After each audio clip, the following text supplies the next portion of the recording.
nos recentes incendios que temos comprobado como é a rede, pois encheuse de noticias falsas que chegan a poñer en perigo a poboación. Os rumores, os bulos, o discurso de odio, amparados no anonimato e a viralidade que ofrecen as redes sociais, non son inocentes e atacan a convivencia, especialmente cando se dirixen contra colectivos concretos e desfavorecidos como o inmigrante ou as persoas sen recursos.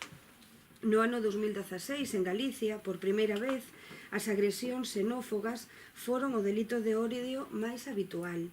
O 30% de total de víctimas de delito de odio son estranxeiras, mentras constitúen o 9% da poboación.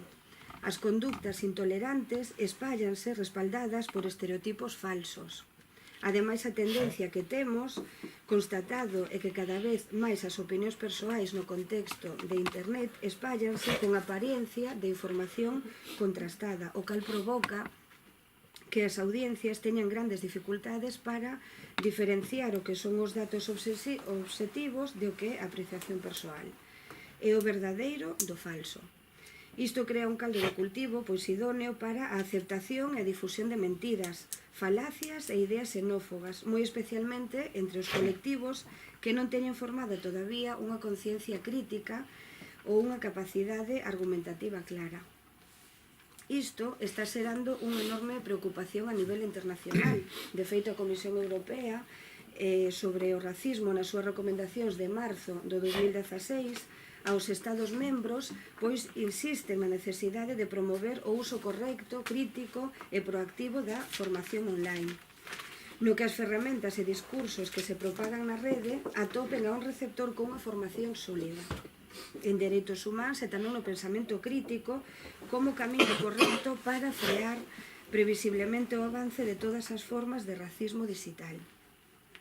A Comisión Europea aconsella para isto aumentar a conciencia sobre as expresións de intolerancia e de odio na internet, implicar aos mozos na defensa dos dereitos humanos e formalos na loita contra o racismo, así como detectar os focos, as formas e o impacto para reducir os niveis de aceptación.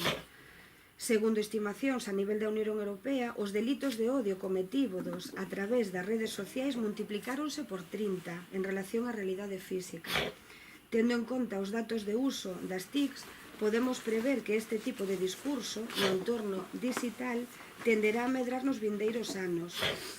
O Instituto Galego de Estadística, en Galicia, dinos que a porcentaxe de nenos entre 10 e os 15 anos que usan internet medrou 26 puntos nos 10 últimos anos, situándose en 2015 no 95,5% dos puntos por riba da media estatal.